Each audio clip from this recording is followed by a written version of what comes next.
Helicopter নামটা আসলে আমি হেলিকপ্টার শটটা খুব ভালো মারতে পারি। ২০১৭ সালের পর থেকেই হেলিকপ্টার শটটা একটু ভালো মারার পর থেকে বিভিন্ন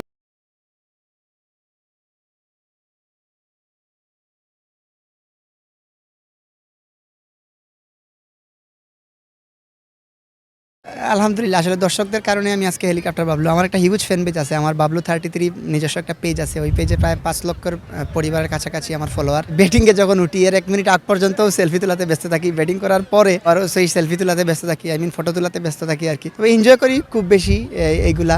সব মিলিয়ে আল্লাহর কাছে শুকরিয়া জানাবো। দেশের বাইরে আসলে ইন্ডিয়াতে খেলা হইছে। আর অন্যান্য দেশ থেকেও ডাক পড়তেছে। ইনশাআল্লাহ দেখি আল্লাহ যদি রিজিকে রাখে ইনশাআল্লাহ আমি খেলবো বাইরের দেশে। একদিনে ৬টা ম্যাচই আমি খেলছি। দিনে ৩টা রাত্রে ৩টা আমি ৬টা ম্যাচই খেলছি একদিনে। এটা আমার টেপ টেনিস জগতে আমার এটার রেকর্ড। আমি একদিনে ৬টা ম্যাচ খেলছি।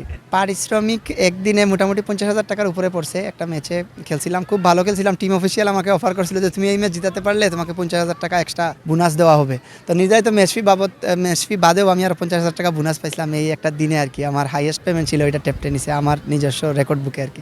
আলহামদুলিল্লাহ আসলে টেপ টেনিসে অনেকেই আমাকে বলে বাংলাদেশ টেপ টেনিস ক্রিকেটের পোস্টার বয়, কিংবা অনেকেই বলে সম্রাট, কিংবা অনেকেই বলে তবে টেপ টেনিস যেই পর্যায়ে বর্তমানে আসছে অনেকে আবার আমার অবদান দেয় আল্লাহর রহমতে। টেপ টেনিসটা এই জায়গায় আসছে। আসলে এখন সোশ্যাল মিডিয়ার যুগ। আপনি যেখানে ভালো খেলবেন খারাপ খেলবেন সব মানে মিনিটেই ভাইরাল হয়ে যায় ফেসবুকে। আর বিগত ২-৩ বছর থেকে টেপ টেনিসের এমন প্রচার হয়েছে, বিভিন্ন পর্যায়ে লাইভ হইতেছে, বিভিন্ন হয়েছে। যেমন আজকের এই ম্যাচে এখানে খেলতে আইসি, নাগরিক টিভি সরাসরি লাইভ করছে। এটা টেপ টেনিসের অনেক বড় একটা প্রচার। এই প্রচারের কারণে আসলে টেপ টেনিসের মান অনেক উপরে দিন দিন চলে যেতেছে। আর আমিও নিজে থেকে চেষ্টা করব এবং নিজে থেকে ইচ্ছা আছে আমার যে tape tennis, Bangladesh tape tennis cricket অন্য লেভেলে যাক। বাংলাদেশ টেপ টেনিসের একটা প্রিমিয়ার লিগ হোক, যেমন বাংলাদেশ প্রিমিয়ার লিগ হয় বিপিএল, ওইভাবে Bangladesh tape tennis premier league হোক। এটা আমি চাইবো, আমার ব্যক্তিগত মতামত। পাশাপাশি টেপ টেনিস আরও উপরে যাক, এটাই আমি চাইবো।